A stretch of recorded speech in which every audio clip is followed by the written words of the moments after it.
internaute de Seneweb TV Seneweb.com amati nañu mbégte ñëwaat ak benn entretien spécial avec une personne très spéciale pour la culture sénégalaise africaine même il s'appelle Didier Awadi ñu amaat mbégte dalalaat ko ci Seneweb di la bàyyi nga nuyoog internaute yi lay seetaan un peu partout dans le monde. maa ngi nuyu ñëpp di la nuyu yow spécialement Didier Bara parce que c'est toujours un plaisir de revenir ici. C'est vrai que je fais pas assez de médias mais fii dama fii sawar a ñëw. ndax esprit bi ngay dawale sa émission bi et puis aussi la parole que tu donnes aux créateurs aux animateurs de la culture sénégalaise et en tout cas daal maa ngi lay nuyu di nuyu say auditeurs say téléspectateurs parce que aujourd'hui vous êtes carrément une télé. Effectivement macha allah. et macha allah merci beaucoup ça fait plaisir ñu ñëwaat balaa ñu ñëwaat ci li nga xam ne moo génn récemment mu di vidéo bu rafet El Shaddai bi nga xam ne génn na. nga def ko en filiale avec Alex Faye Junior Sarr et Alex Faye. et c'est ça voilà loolu nañ ci ñëw ci kanam une très belle vidéo même. boo xam ne dem leen ngeen seetaan ko sur YouTube Awadi DJ Awadi di ngeen ko mën a seetaan di ngeen ci jëlee lu bëree bëri. mais li ma bëgg ñu waxtaanee first mooy dëkk bi. yow nga bokk ci dëkk bi ma doon magum dëkk bi. mais sa dëkk bi tàng na y a beaucoup d'insécurité rey accident. réer. lu bëree bëri coow kesew kenn amatul sax fitu génn ba yenn heures yi. ci Sénégal bi nga xam ne dañ ne dëkku teraanga la en tant que Sénégalais en tant qu'Africain en tant que ku yàgg ci dëkk bi. def la rue. je peux dire xam bu baax a baax mbedd mi. naka nga mën a jàngate mbeddu tey ak mbeddu démb. non écoute jaratul sax ñuy comparer démb ak tey mais li nekk fii tey c'est vraiment ça fait peur mais ça veut dire que aujourd'hui on a besoin d'une politique boo xam ne day delluwaat discipline au cœur de l'État, discipline au cœur de la nation. Discipline mooy ñu bàyyi caaxaane sécurité lu may woowee caaxaane on voit beaucoup de fléaux yoo xam ne dañ koy bàyyi mooy law ba mu ëpp ñu loxo. ñuy gis indiscipline boo xam ne dañ koy bàyyi mooy law ba mu ëpp ñu loxo. Je pense qu'il y a là quelque chose à faire sur la discipline. suñu moyen yi déjà suñu bopp yi comment recréer la discipline l'ordre le patriotisme le civisme. Absolument. Il y a tout ça à reconstruire xam nga et je pense que les nouveaux qui sont arrivés ont sur la table benn chantier bu mag boo xam ne il faut ñu am courage ou le problème du civisme de la discipline et de la sécurité pour ne pas dire insécurité loolu défi la parce que dans toutes les grandes capitales plus les gens affluent vers la capitale plus il y a un problème de sécurité et donc là c'est vraiment à chacun d'entre nous d'être responsable c'est-à-dire suñu gisee lu baaxul aussi ñu am courage de le dire c'est pas yole quoi mais on est obligé d'alerter voilà il y a un devoir d'alerte quand on parle quand ils ont parlé d'alerte voilà les vrais sujets sur lesquels il faut alerter mooy insécurité bi et aujourd'hui foo laal day metti donc forcément il faut une vraie politique solide pour recréer ce civisme et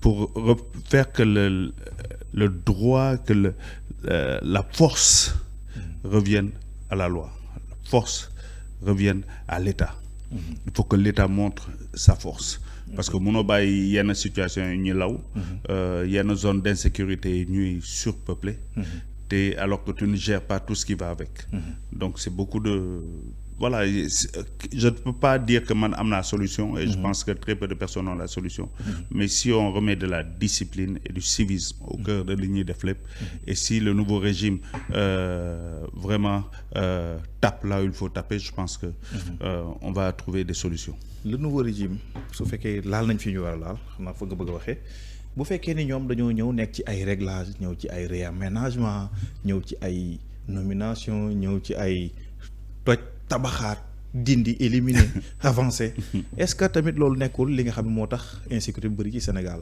non man daal keroog ñu ngi ci doon waxtaan et on s'est dit que bah écoute il y a eu beaucoup de libération avant que ñi di ñëw et quand tu libères tout et n'importe quoi donc voilà on se retrouve aussi dans des situations comme ça mais c'est une situation boo xam ne capitale yu mag yëpp dinañ ko dina am quoi ci dans toutes les grandes capitales c'est ces moments où tout le monde arrive c'est surpeuplé gars yi amuñu job donc forcément il y a de beaucoup de situations très inciviques. Donc ils sont dans leur rôle. Ils sont venus, il faut nommer, tout est urgent. Mais je pense que pour nga mën a nommer, pour nga mën a tabax, pour nga mën a réformer, il faut que le citoyen soit dans une situation paisible, apaisée. Donc il faut qu'on recrée l'apaisement dans le pays. On a vécu dañu génn ci pratiquement 2 à 3 ans de violence. Donc violence boobu gain du teel a dem. Le Sénégalais dañ ni ba fii dëkk ko jàmmale way mag yu baax yi loolu ok loolu poésie la ay taalif la mais la situation c'est que le Sénégal est devenu violent. Donc il faut que léegi chacun d'entre nous ku ci nekk parmi nous il est responsable. Violence bi commencé na sur les réseaux sociaux. Xam nga da ngay wax saaga yi xam nga da ngay àndul ak kii ñu saaga la ànd ak nga kee beneen côté bi saaga la déjà la violence est verbale.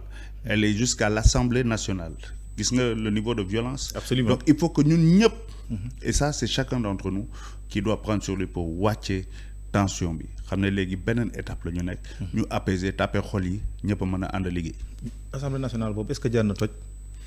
Assemblée nationale indiwaat ko. Je pense que écoute ñii ñëw nañu suñu bëggee dawal seen politique il faut ñu am les coudées franches donc c'est un processus légitime nu ñu koy defee moo war a rafet c'est tout mais sinon processus légitime la munoo ñëw xam nga bëgg a dawal politique boo xam ne amoo doo am jumtukaay yi donc pour loolu il faut nga am une majorité à l'Assemblée nationale donc suñ ko defee te su jaaree yoon man je ne vois aucun mal à avoir les moyens de sa politique soo bëggee les moyens de ta politique il faut que l'Assemblée aussi soo bëggee benn loi Assemblée bi ànd ak yow donc forcément il faut qu'on y arrive mais il faut que ñoom seen débat en tant que député mu qu'il soit un peu plus serein quelquefois la ñuy gis ci yenn niveau de débat à l'Assemblée nationale pour man c'est pratiquement benn manque de maturité qu'il y a et je pense que suñu député yi war nañ xam ne il représente 18 millions de Sénégalais donc soo nekkee foofu ci station boobu war nga xam nooy waxee pour que justement déjà à partir de là-bas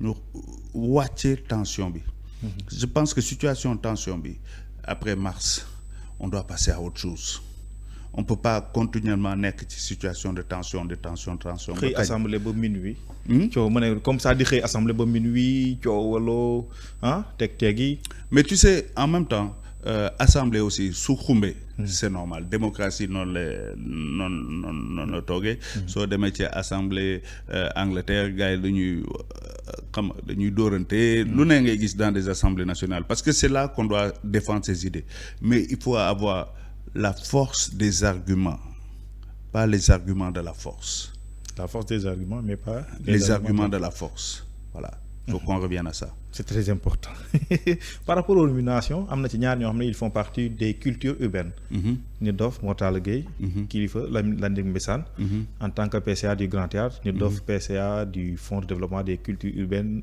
et des industries culturelles et créatives waaw et nag nga ko jàngati en tant que magum dëkk bi écoute on peut leur souhaiter que bonne chance écoute quand c'est des gens des cultures urbaines qui sont nommés c'est-à-dire que le combat dans lequel nous on est rentré il y a plus de 35 ans a porté ses fruits si aujourd'hui au plus haut sommet de l'État on voit des gens des cultures urbaines nous on est fiers parce que c'est notre travail on a mis on a semé quelque chose aujourd'hui ça a germé et donc ces collègues qui sont aujourd'hui en place on peut leur souhaiter que bonne chance ce n'est pas facile parce qu'il y aura beaucoup d'attentes donc il faudra qu'ils soient très forts pour qu'ils puissent mener à bien cette mission ci régime bi ñu génn balaa ñuy dugg ci El Shaddai régime bi ñu génn bi ñu ko falee Aliou Sow bokk na ci ñi nga njëkk a seet si yow la bokk nga ci ñuy njëkk a seet si Aliou Sow gouvernement bii ñëwaat tamit ki nga xam ne moo nekk le secrétaire d'État à la culture seet si na la récemment loolu ñun xam nañu c'est le respect et xam nañu la personne xam nañu nit ki li tax ñu koy seeti parce que boo ne DJ Awadi PBS a maintenant en passant par Sankara ak li nga xam ne jot nga koo def li nga xam jot nga koo samp fii tey jii ba mu meññ ay nit yoo xam ne ñu ngi def lan nga ñu mën a tënkal ci gouvernement bees bi ak ki nga xam ne fa la ñu placé la culture ak li nga xam ne moom la ngeen jot a échangé yow ak monsieur Sarr en tant que secrétaire d'État. Déjà on est très fiers que le nouveau secrétaire d'État à la culture ñëw seet si ñu au studio Sankara. Ça nous fait plaisir, ça nous honore, ça veut dire que dañu considérer que ñun am nañ benn taxawaay mu ndaw ci dëkk bi donc loolu on les remercie. Première chose bu mu ko wax di ko tooñ mooy la prochaine fois que je vais t'accueillir sama biir bërëb bi dama bëgg nga ñëw en tant que ministre pas en tant que secrétaire d'État. Parce que pour man quelque chose comme la culture dans un gouvernement progressiste mënuñu ko reléguer au rang de secrétariat d'État. Donc je lui ai dit bés bu ma gisee Sonko bés bu ma gisee Diomaye bët ak bët naa ko ne ñun un vrai ministère fort parce que aujourd'hui la culture quand on dit qu'elle est moteur de développement warul nekk ay mots aujourd'hui soo bëggee nation branding luy taaral dëkk culture mooy taaral dëkk mooy tax ba mooy créer benn condition boo xam ne économie bi day dox nit ñi seen xel dina dal sax ci volet économique culture ak tourisme suñu doxee day tax économie dox day tax ba le climat des affaires day nit ñi dañuy sawar ñëw Sénégal donc je pense que c'est ça mais sinon ñu ngi soog a egsi am nañ seen vision. Donc loolu la ñu doon échange avec le secrétaire d'État qui est quelqu'un de très sympathique avec son équipe. Il est venu aussi avec le directeur du Grand Théâtre qui est aussi un musicien donc loolu aussi suñu voilà c'est quelqu'un qui vient du reggae aussi. Donc xam nga loolu lu yëpp ndamu culture urbaine la. xam nga mooy directeur Grand Théâtre mooy PCA mooy FDCU. Et puis FDCU man pour ñun dañ ko jëlee comme ndam personnel parce que on a créé ce truc ce FDCU bëri woon na coow mais aujourd'hui au final on se rend bien compte que ça sert au développement des cultures urbaines donc on est très content que voilà ça marche mais je pense que aujourd'hui culture sénégalaise il y a encore beaucoup de choses à faire et comme on a dit au secrétaire d'État ñun suñu devoir mooy accompagner suñu dëkk on évidemment ñun on n'est pas dans un parti on n'a pas vocation à être dans un parti mais suñu devoir mooy liggéeyal suñu dëkk donc partout on aura besoin de nous pour travailler pour le pays dans le cadre de certaines missions dinañ ko mën a def évidemment le reste ne nous intéresse pas en tout cas le reste ce n'est pas notre rôle am na ñoo xam ne ils sont plus politisés nous on n'est pas on a dit depuis le début ñun duñu PS duñu PDS duñu PBS donc on reste sur cette position apolitique mais on est très politisé mais on va pas prendre de poste politique mais on va travailler pour notre pays on l'a fait c'est un choix quoi c'est un choix qu'on a assumé depuis bu ñu commencé aujourd'hui c'est pas 55 ans qu'on va changer et donc on a envie de travailler pour notre pays on a envie aussi que lu ñuy yóbbul Massa en Côte d'Ivoire expertise moi je travaille sur le massage sur les cultures urbaines je travaille avec Visa for Music au Maroc qui est le plus grand marché de la musique africaine je travaille là-bas je travaille sur les rencontres de la musique à Ouagadougou je travaille sur beaucoup de grands marchés expertise boobu qu'on a on a envie de la mettre au service de notre pays donc voilà c'est un peu ça qu'on a dit et j'étais très content de leur visite et aussi ils sont venus avec beaucoup d'ouverture et d'humilité et on les en remercie parce que voilà on sait qu'ils ont beaucoup de dossiers mais jël nañ temps ñëw ba studio Sankara voilà on les en remercie on les félicite et on les encourage ci cette mission c'est une bonne chose ça nous rassure aussi 35 ans de carrière toujours en jambes machallah entraînement yi la wala ah entraînement yi la wala entraînement bi su ma doon entraîner du ma mbir bu rëy bi non entraînement bi am na non loolu kay dañ ciy sant yàlla surtout ci côté hip hop ah. ma ne surtout hip hop nga am 35 ans. waaw mais Jay-Z itam il a ça, Snoop il a ça, on est beaucoup hein léegi il y a de plus en plus de pas et de mam dans le hip hop mais c'est normal, c'est une musique qui est née devant nous et elle évolue. Donc forcément il y aura des gens qui vont prendre de l'âge et après quand tu prends de l'âge da ngay xam fan mooy sa place nga mën bàyyi aussi booy di dawal xam nga da nga am benn moment booy xew di nga am moment booy maintien. Donc ñun ci maintien bi li ñu nekk. ci tete booy. mais maintien bi dafa dëgër de. waaw mais oui parce que un album comme quand on refuse on dit non. album bi bokk na ci album yi. waaw mais duñ ko foowee aussi. non duñ ko foowee nag. man mag yu bëri ma leen gisee dañ naan naa ko génnee rek après mu jeex. mais yow ma xam nga soo demee di bëri. nga ne man booy laa soo dajeeg Eumeu Sène nga xam ne lépp dëgg la. xam nga c'est la même chose. c'est la même chose xam nga booy suñu xoolee Balla Gaye ne non léegi paa la gars demal di nga xam ne lépp dëgg la. donc voilà. écoute musique bi mooy suñu passion man maa ngi ci yu bëri.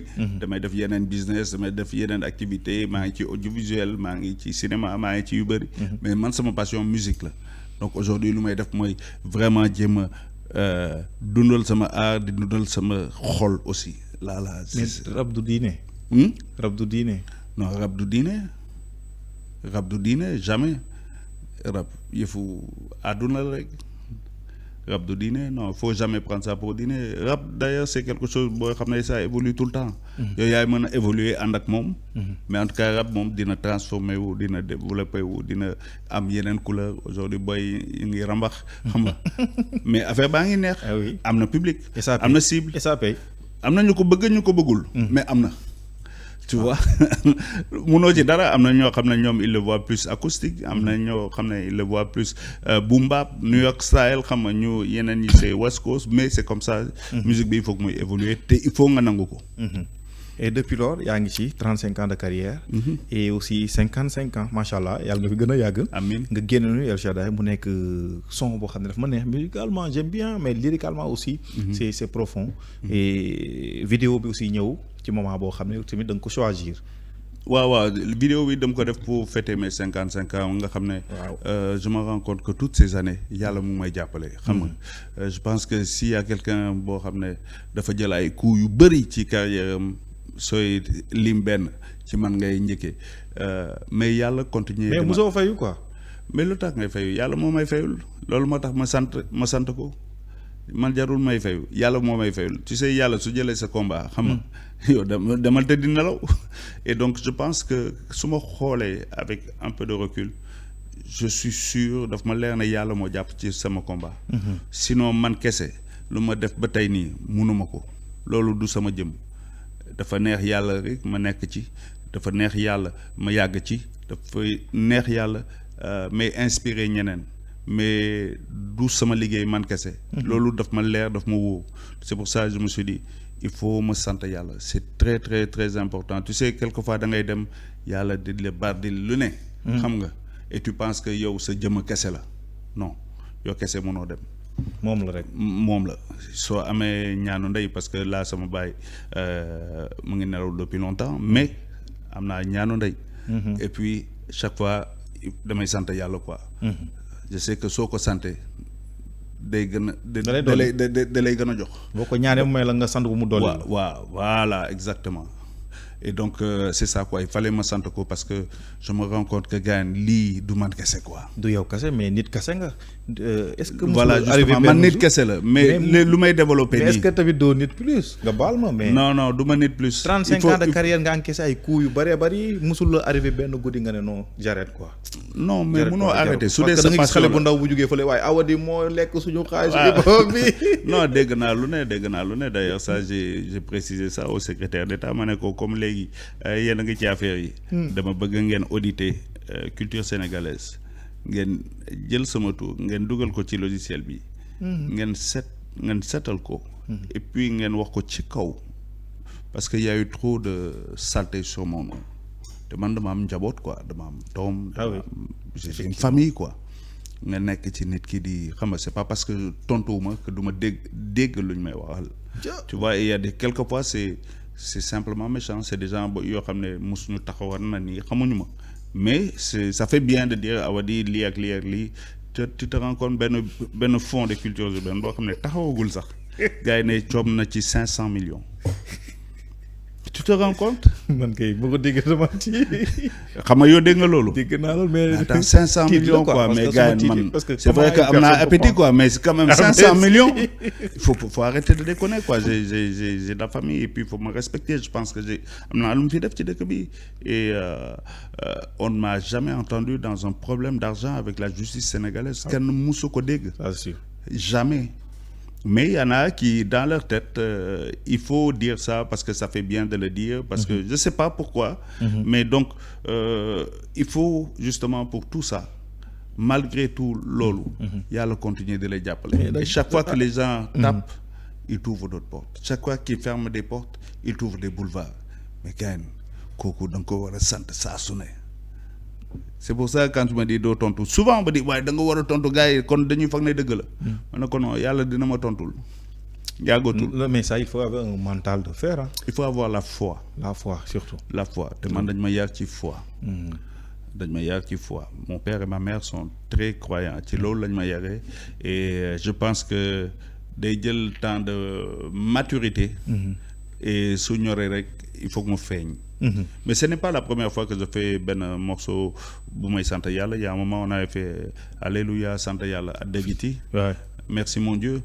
defoon nañ ko et mais chaque fois c'est des moments de profession de foi et puis il faut rendre grâce à Dieu pour tout ce qu'il a fait pour moi quoi. On peut dire que c'est PBS qui est comme ça parce que même Degiti bi nga xam ne parfois day dégg damay naa ci yàlla gars yi dañuy wax rek. non man ak Degiti ce qui nous lie, c'est beaucoup la foi. Nous ne sommes pas scène sans prier. PBS n'a jamais fait un concert où on n'a pas prié. Il y avait plus de musulmans que de catholiques, mais on prie toujours. Avant qu'on monte sur scène, nous avons avant nous sur scène. Super. Et après, tu n'as peur de rien.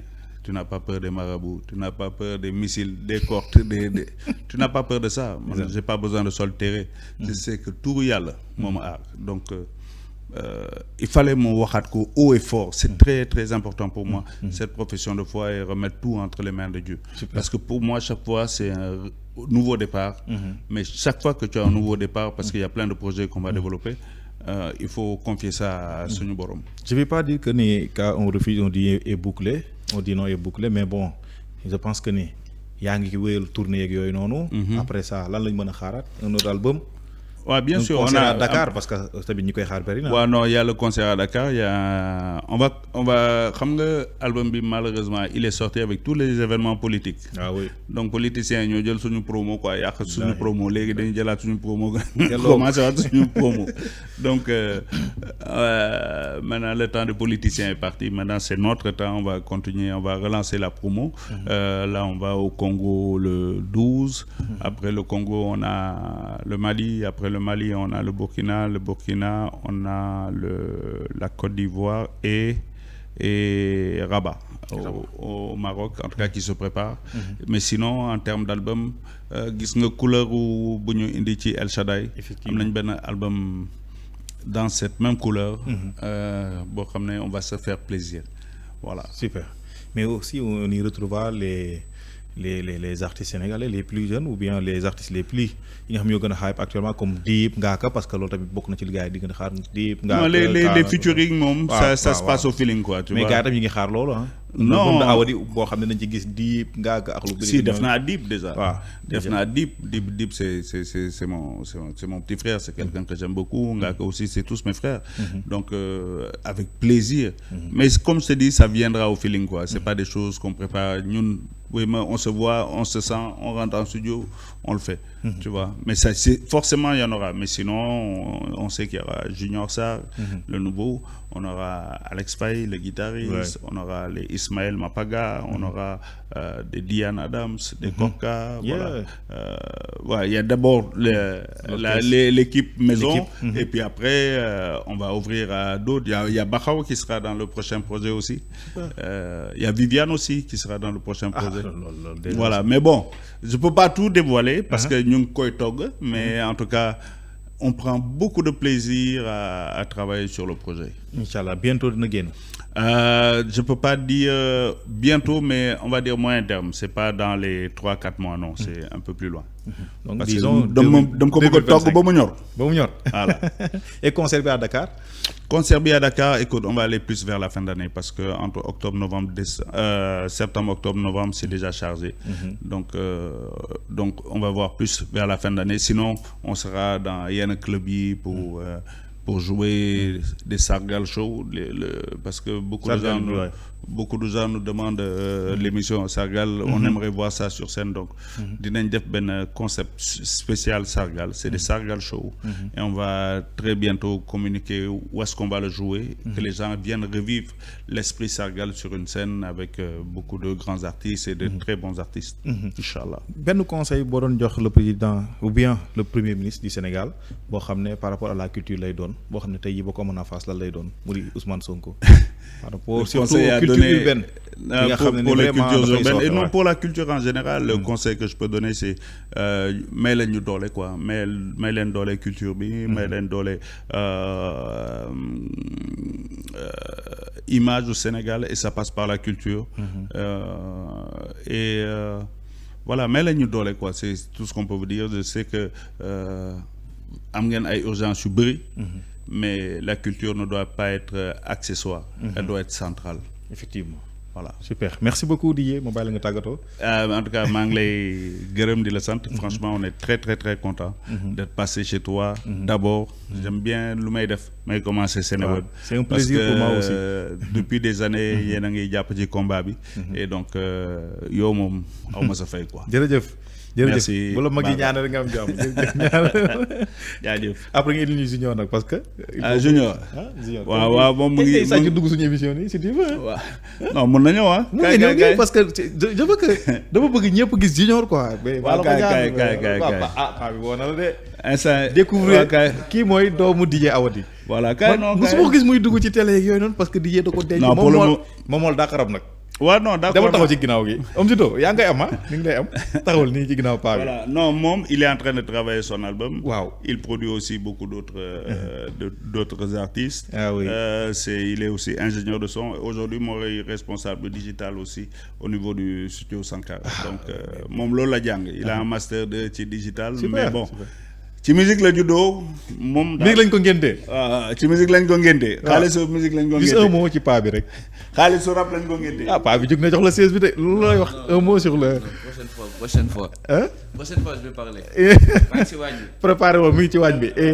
waaw yàlla na yàlla defal ko jàmm bu baax a baax kooku moo nekkoon Junior ah. waaw Junior waaw Junior moom artiste la ingénieur la. voilà mu ngi ci loolu. et franchement am na ci talent mën na loolu. et donc mais son univers ak sama univers bokkul.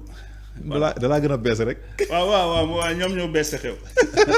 merci Didier Awadi merci à tout le monde c'était ça merci à Oumzito.